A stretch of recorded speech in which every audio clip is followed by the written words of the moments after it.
So we are now down to the last of corn silage for 2024. We covered the conventional bunk yesterday. I didn't film anything while we were covering that.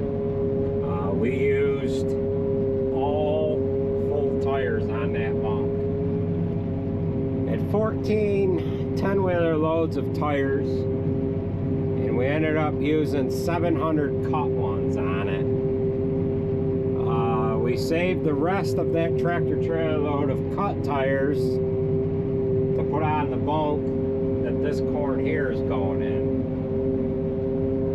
We've only got about 30 acres or so left in this field, 25, and then we're going to be done.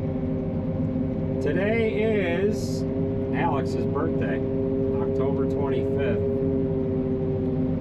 and we have spent quite a few days chopping this year. 2 more days than what we spent chopping here last year.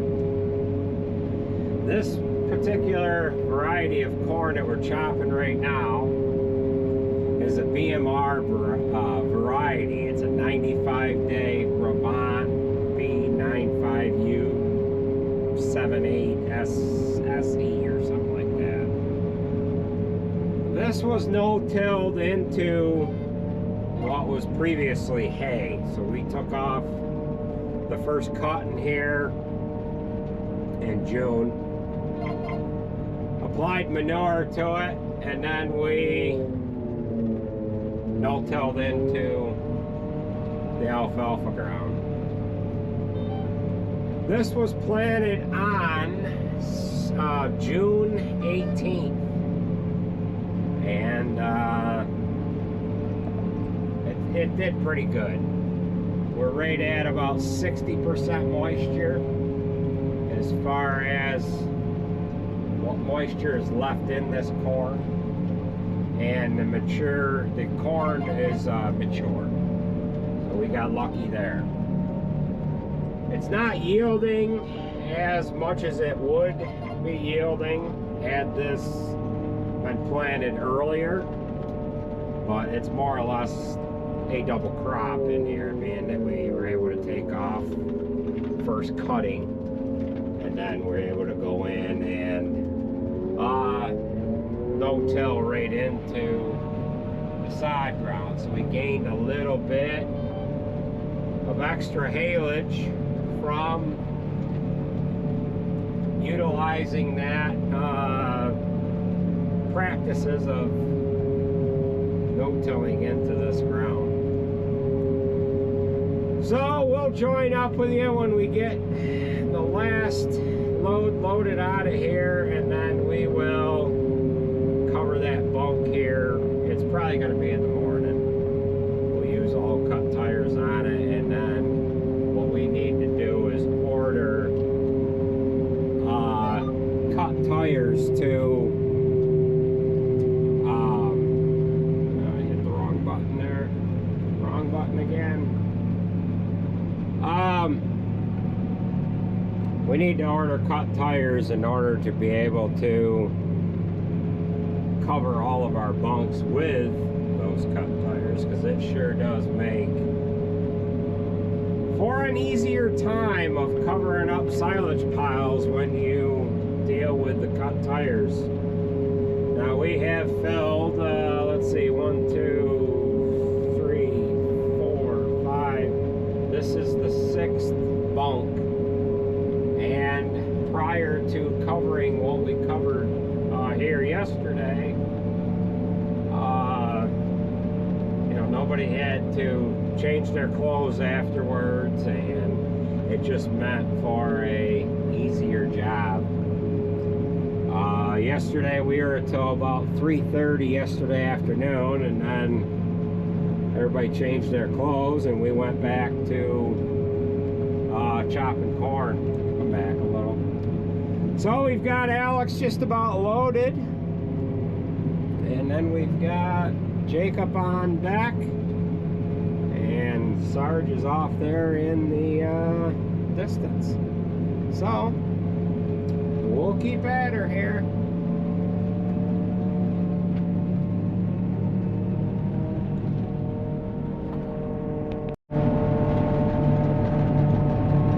Well, there it is. There is, well, we could be silly and say, oh, that's the truck we've been waiting for all season, but I don't know. I kind of like chopping corn, so. But this is the last load. It is 3:15 on Friday, October 25th. That will put the wraps on chopping silage for this year. We're going to get back there. We're going to cover that bunk, get that job done. And got a couple of guys that are going to start getting these flotation tires off of these trucks so that we can start working on getting manure hauled out. That, and we have to do some high moisture corn and some dry corn. So this is the last little bit that we have left. This year we chopped the most acres that we've ever chopped, and we had an awesome year. We had minimal breakdowns. The Peterbilt had some issues. That left the first week we chopped. We haven't seen that back here since. We had a drive shaft get caught up in some electrical wires and air hoses and whatever on the C5 the other day, and then we had that incident when I was hauling with it back the first week of hauling silage as well. We've had a couple of flat tires on trucks, but nothing too out of the realm of too far out of the realm of what you'd normally get for that kind of thing. What else did we have? We had a coolant line. The coolant lines that went to the diesel exhaust fluid pump and tank on Alex's truck, that failed one day. Jerry rigged it and got that through a weekend, and then I changed them lines out when we had a rain day. The chopper has been real good. We haven't had any issues with it other than the horn on that right side of the head and the tensioner pulley for the KP drive. Other than that, we had the issues with the there it is. We had the issues with the cracks in the blower housing. So Tim, he got the last load, and now we're going to go back and we are going to cover the bunk, get that job done, and we can get on to the next thing. So we'll catch up with you guys once we get back to the bunk.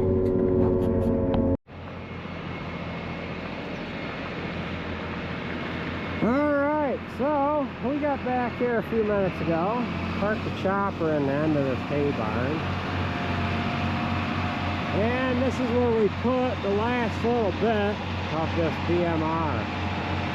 We put it into this bunk here, and the guys are out back right now, and what they're doing is they are cutting the metal bands off of those cut tires.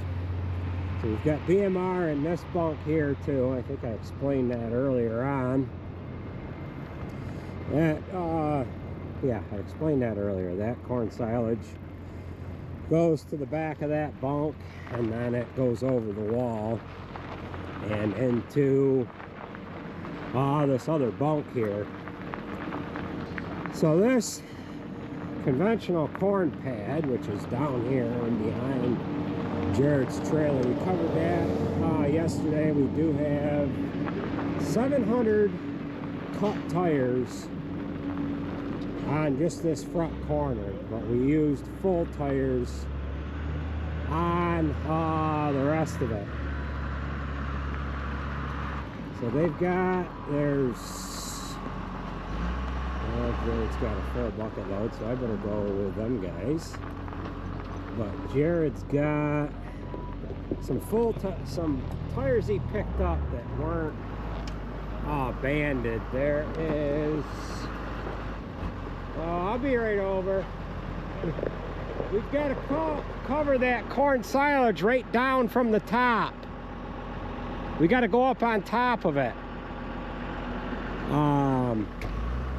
There was 1,860 tires that came bundled, and I think they cut 30 bundles apart yesterday, and they'll have to cut the rest of these as we put them on the bunk.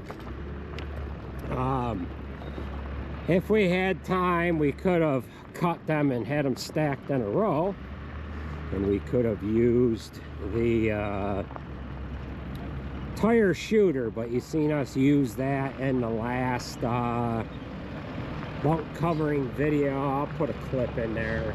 Doesn't look like they're going to use it today. So that's that apparatus right there.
So we'll get after it here.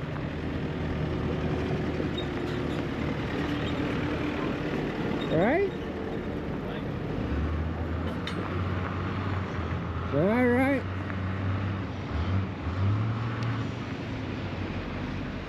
Hey Andrew, what are you gonna do?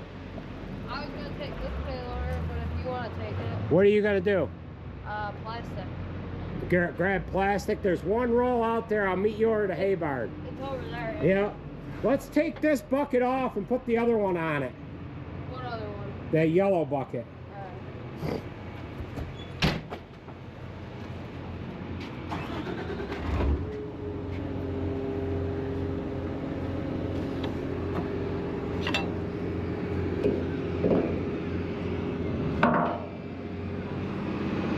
Okay.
get a slide and break some legs. Yeah.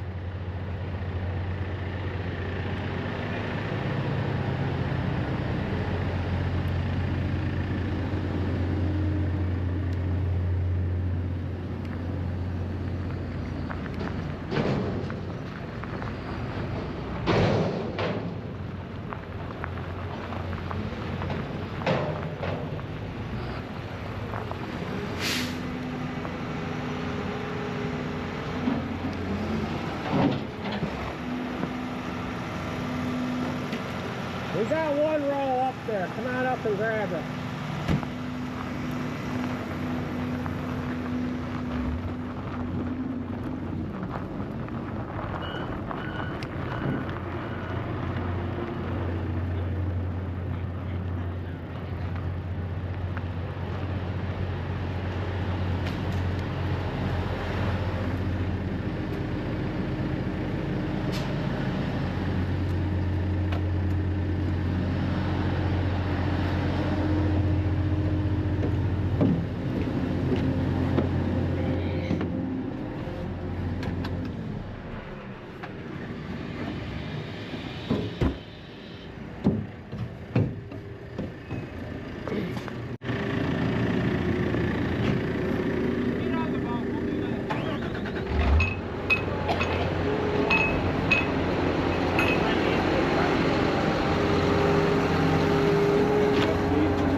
You want to get in? You don't want to ride?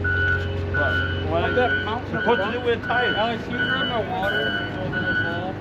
Well, you got to run loader, Alex? No. You're not going to run loader? Yeah, put it in the loader and bring it up. Run the loader. Bring it up. Come on. Let's go.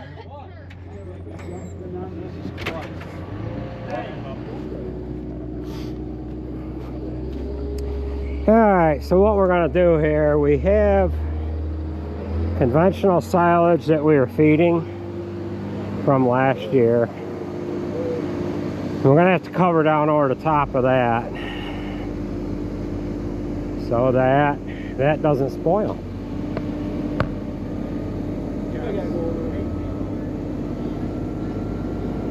Almost got it all out of here. Yeah, dump it right out. Okay, so we've got this all covered. We only used about 1,000 tires or so. This ended up not being as full as we thought. We did the math on it, and if we would have filled this right to the end, it would have taken 1,200 of these cut tires. So we got this all done. It took about an hour to cover this, and the dirtiest one was Nathan. He got the dirtiest. Unbelievable. So with that being said, that's gonna do it for this video, right, Fitz? That is. It's gonna do it. There's only one truck that didn't get hooked onto this year. It was the 900. Do you have a thought of the day for this video? No. No? And that is my thought of it. Oh, okay. I want everyone else to think of their own thought. Okay. All right. What about you, Jacob? Oh, wow. You like driving truck this year? Yeah, I did. Yeah. Think you'll be better next year? Yeah, You think maybe? Yeah. For sure. Yeah. Okay. All right. Tim even survived. Oh man, you cut your hand on the last band. Slight injury. Ah. It looks worse than it is. You'll have to get a hold of HR on that put one. some on my shirt to make it look Yeah. I'll probably get freaking kicked off YouTube for this video, Oh, geez. showing blood and gore. All right.